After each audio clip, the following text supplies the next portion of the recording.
উত্তর আমেরিকা ও দক্ষিণ আমেরিকা মহাদেশের মাঝখানে থাকা একটি বিশেষ এলাকা ক্যারিবীয় অঞ্চল। এখানকার বেশ কিছু দ্বীপরাষ্ট্র একত্রে ওয়েস্ট ইন্ডিজ নামেও পরিচিত।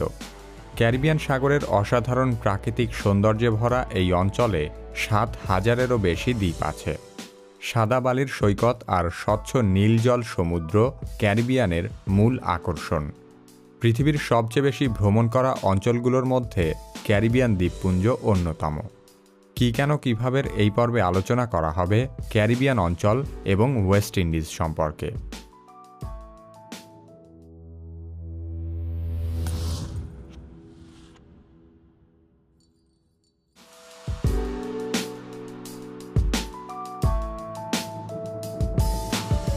ভূরাজনৈতিকভাবে ক্যারিবিয়ান দ্বীপসমূহ উত্তর আমেরিকা মহাদেশের উপ অঞ্চল, তাই একে ক্যারিবিয়ান উপমহাদেশ হিসেবেও বিবেচনা করা হয়। এই উপমহাদেশে ১৩টি স্বাধীন দেশ এবং ১৭টি বিদেশি রাষ্ট্র নিয়ন্ত্রিত অঞ্চল রয়েছে। এখানে ব্রিটেন, আমেরিকা, ফ্রান্স, স্পেন এবং নেদারল্যান্ডসের দখলকৃত অংশ আছে। ক্যারিবিয়ান দ্বীপপুঞ্জের দ্বীপগুলোকে গ্রেটার অ্যান্টিলিস এবং লেসার অ্যান্টিলিস নামের দুইটি প্রধান ভাগে ভাগ করা হয়।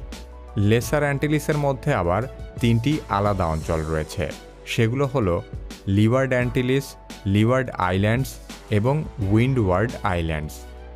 গ্রেটার অ্যান্টিলিসের দেশগুলো হলো Cuba, Haiti, Jamaica, Dominican Republic, Puerto Rico এবং কেম্যান আইল্যান্ড। লিওয়ার্ড অ্যান্টিলিসের অঞ্চলগুলো হলো আরুবা, কুরাকাও এবং বোনাইয়ার। লিওয়ার্ড আইল্যান্ডসের মধ্যে উল্লেখযোগ্য Saint Kitts and Nevis, US Virgin Island, British Virgin Island, Antigua and Barbuda, Saint Martin, Saba, Anguilla ইত্যাদি। এবং উইন্ডওয়ার্ড আইল্যান্ডসের মধ্যে রয়েছে Trinidad and Tobago, Barbados, Dominica, Grenada, Saint Lucia, Saint Vincent and the Grenadines ইত্যাদি। এত সব বিভাজনের বাইরে ক্যারিবীয় দ্বীপপুঞ্জের আরেকটি বিশেষ এলাকা হল বাহামা দ্বীপমালা। এই উপমহাদেশে একাধিক ইউরোপীয় দেশ নিয়ন্ত্রিত দ্বীপের পাশাপাশি সরাসরি ইউরোপীয় ইউনিয়নভুক্ত অঞ্চলও রয়েছে। ফ্রান্সের নিয়ন্ত্রিত গুয়াডেলোপ, মার্টিনিক এবং সেন্ট মার্টিন ইউরোপীয় ইউনিয়নের সদস্য। এমনকি এখানকার প্রচলিত মুদ্রাও হল ইউরো। ক্রিস্টোফার কলম্বাস ভারতবর্ষ আবিষ্কারের চেষ্টায় অভিযান পরিচালনা করার পর প্রথম এই ক্যারিবীয় অঞ্চলে এসে পৌঁছায়। ১৪৯২ সালের ১২ই অক্টোবর কলম্বাস বর্তমান বাহামার অংশে অবতরণ করে এবং এর নাম রাখে সান সালভাদর দ্বীপ। এখানে এসেই কলম্বাস ভাবে যে সে হয়তো ইন্ডিয়া চলে এসেছে, তাই এখানকার তৎকালীন আদিবাসীদের নামকরণ করে ইন্ডিয়ান। কলম্বাস তার জীবনে ৩ বার এই অঞ্চলে এসেছে, কিন্তু মৃত্যুর আগ পর্যন্ত কলম্বাস কখনো জানতেই পারেনি সে আসলে ভারত কেন এশিয়ার ধারে কাছেও পৌঁছায়নি। আরেকটি কথা বলে রাখা ভালো, আমেরিকার আবিষ্কারক হিসেবে তাকে যে সম্মান দেওয়া হয়, কলম্বাস সেই সম্মানের যোগ্য তো নয়ই, বরং সবার উচিত তাকে ঘৃণা ভরে স্মরণ করা। কারণ কলম্বাস তার জীবদ্দশায় কখনোই আমেরিকার মূল ভূখণ্ডে পা রাখতে পারেনি এবং তৎকালীন ক্যারিবীয় অঞ্চলে বসবাসরত ২.৫ লক্ষ টাইনো আদিবাসীদেরকে কলম্বাসের নেতৃত্বে নির্মমভাবে হত্যা করা হয়।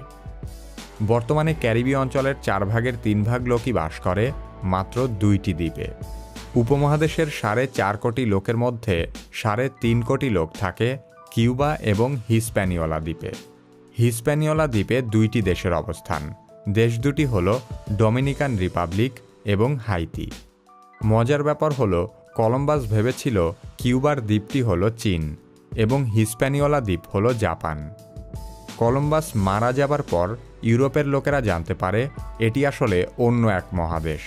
তখন ইউরোপিয়ানরা এই অঞ্চলের নাম দেয় ওয়েস্ট ইন্ডিয়া বা পশ্চিম ভারত এবং বহু দ্বীপকে একত্রে ডাকা হয় ওয়েস্ট ইন্ডিজ নামে।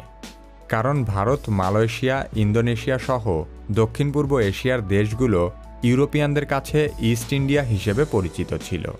সে কারণে আমাদের এদিকে আসা ইউরোপীয় কোম্পানিগুলো ইস্ট ইন্ডিয়া কোম্পানি নামে তাদের কার্যক্রম চালায়। ১৯৫৮ সালে এই উপমহাদেশের ইংরেজিভাষী এলাকাগুলো একত্রিত হয়ে ওয়েস্ট ইন্ডিজ ফেডারেশন নামে একটি জোট গড়ে তুলেছিল। ব্রিটিশ নির্ভরশীল অঞ্চলগুলো এই জোট গড়ে তোলার মূল উদ্দেশ্য ছিল সম্মিলিতভাবে স্বাধীনতা অর্জন করা। তবে রাজনৈতিক অন্তর্দ্বন্দ্বের কারণে ফেডারেশনটি বেশি দিন টিকে থাকতে পারেনি। জোট গঠনের মাত্র 5 বছর পরে 1962 সালে ফেডারেশনটি বিলুপ্ত হয়ে যায়। তবে ওয়েস্ট ইন্ডিজ ক্রিকেট দল এখনও সেই সব দেশের প্রতিনিধিত্ব করে, অর্থাৎ ওয়েস্ট ইন্ডিজ ক্রিকেট টিম কোনো একটি দেশের দল নয়, বরং এটি কয়েকটি দেশের সম্মিলিত দল। বলতে পারেন এটি একটি উপমহাদেশীয় টিম। রাজনৈতিক ফেডারেশন গঠনেরও 68 বছর আগে 1890 সালে ইংল্যান্ড জাতীয় দলের বিপক্ষে খেলার জন্য এই ক্রিকেট টিম গড়ে তোলা হয়েছিল। বিস্তৃত ক্যারিবিয়ান অঞ্চলের মাত্র 2 ভাগ অঞ্চল মানব বসতির উপযোগী। এখানকার সবচেয়ে বড় দ্বীপ কিউবা এবং সবচেয়ে ছোট দ্বীপ সাবা। ক্যারিবিয়ান অঞ্চলের সবচেয়ে বড় দ্বীপ কিউবা বাংলাদেশের চেয়ে প্রায় 1.5 গুণ ছোট। মানব বসতি থাকা সবচেয়ে ছোট দ্বীপ সাবা নেদারল্যান্ড নিয়ন্ত্রিত অঞ্চল। এই সাবা দ্বীপেই পৃথিবীর সবচেয়ে ছোট বাণিজ্যিক বিমানের রানওয়ে অবস্থিত। দুপাশে সাগর বেষ্টিত ছোট্ট এই রানওয়ের দৈর্ঘ্য মাত্র 1312 ফুট।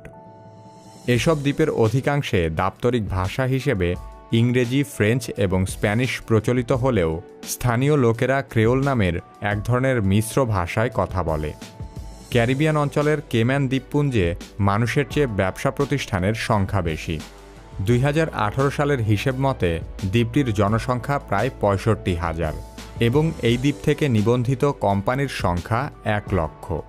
কেম্যান দ্বীপপুঞ্জ ব্রিটেনের অধিকারে থাকা স্বায়ত্তশাসিত অঞ্চল। বিশ্বব্যাপী ক্যারিবিয়ান অঞ্চল এর পর্যটন ব্যবস্থার জন্য সবচেয়ে বিখ্যাত।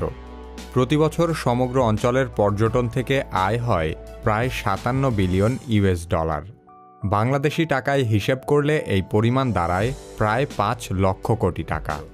ক্যারিবীয় অঞ্চলের প্রাকৃতিক সৌন্দর্যের মধ্যে একাধারে রয়েছে মনোমুগ্ধকর সামুদ্রিক দ্বীপ, প্রবাল প্রাচীর, পাহাড়, ক্রান্তীয় বন, উপত্যকা, জলপ্রপাত এবং আগ্নেয়গিরি। ক্যারিবিয়ান শুধু সাদা বালির সৈকতের জন্যই বিখ্যাত নয়, এখানকার দ্বীপগুলোতে আছে সুউচ্চ পাহাড়। এই অঞ্চলের সর্বোচ্চ পাহাড়চূড়ার নাম পিকো দুয়ার্তে।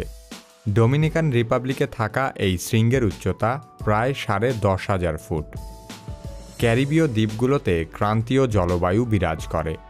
সারা বছর জুড়ে এখানকার তাপমাত্রা 20 থেকে 30 ডিগ্রি সেলসিয়াসের মধ্যে ওঠানামা করে। এই অঞ্চলে 23টি বিশ্ব ঐতিহ্যবাহী স্থান রয়েছে। এছাড়াও বেশ কয়েকটি জায়গা বিশ্ব ঐতিহ্যের তালিকায় নাম লেখাতে ইউনেস্কোর চূড়ান্ত রায়ের অপেক্ষায় আছে। ইতিহাস প্রেমীদের জন্য এখানে আছে শতাধিক জাদুঘর এবং প্রকৃতিপ্রেমীদের জন্য রয়েছে অসাধারণ হাইকিং ট্রেইল সহ নিসর্গের একান্ত সান্নিধ্যে যাবার সুযোগ। ক্যারিবিয়ানের জলস্থলে জীববৈচিত্র্যেও রয়েছে ভিন্নতা। এখানকার 500 প্রজাতির মাছ এবং 500 প্রজাতির পাখি বিশেষভাবে উল্লেখযোগ্য। এদের মধ্যে 172 প্রজাতির পাখি পৃথিবীর অন্য কোথাও দেখা যায় না। ক্যারিবিয়ান দ্বীপমালা এবং ক্যারিবিয়ান সাগরের বাইরে থাকা আরও বেশ কিছু এলাকা ক্যারিবীয় অঞ্চলের মধ্যে গণ্য করা হয়।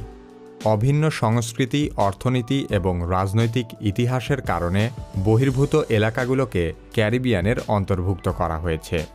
এখান থেকে 1000 কিলোমিটার দূরে থাকা বারমুডা, উত্তর আমেরিকায় থাকা বেলিজ, দক্ষিণ আমেরিকার স্বাধীন দেশ গায়ানা, সুরিনাম এবং ভেনেজুয়েলা সেগুলোর মধ্যে উল্লেখযোগ্য।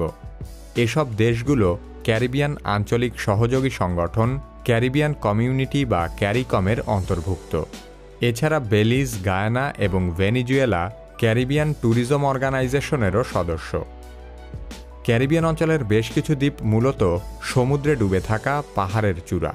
সেসব পাহাড় চূড়ার যে অংশ পানির উপরে আছে সেগুলোকে আমরা দ্বীপ হিসেবে দেখতে পাই। এসব বিচ্ছিন্ন দ্বীপ আন্দিজ পর্বতমালার অংশ। পৃথিবীর একাধিক টেকটনিক প্লেটের সংঘর্ষের ফলে আন্দিজ পর্বতমালা সৃষ্টির সাথে সাথে এই দ্বীপগুলোও সৃষ্টি হয়েছিল। দক্ষিণ আমেরিকা মহাদেশে থাকা আন্দিজ পার্বত্য অঞ্চল বহু বৈচিত্র্যে সমৃদ্ধ। পৃথিবীর অন্য কোথাও এত দীর্ঘ পাহাড়ের সারি দেখা যায় না। সে কারণে শুধুমাত্র এই পর্বতমালা জুড়েই রয়েছে 3টি পৃথক জলবায়ু অঞ্চল। পৃথিবীর সবচেয়ে দীর্ঘতম পার্বত্য অঞ্চল আন্দিজ পর্বতমালা সম্পর্কে জানতে চাইলে কি কেন কিভাবে এই ভিডিওটি দেখুন। কি কেন কিভাবে চ্যানেলে আপনি নতুন হলে আমাদের অন্যান্য ভিডিওগুলোও দেখতে থাকুন। এ ধরনের ভিডিও নিয়মিত দেখতে চাইলে কি কেন কিভাবে সাবস্ক্রাইব করুন। আমাদের পরবর্তী ভিডিও আপলোড হওয়ার সাথে সাথে দেখতে চাইলে সাবস্ক্রাইব বাটনের পাশে বেল আইকনটিতে ক্লিক করুন।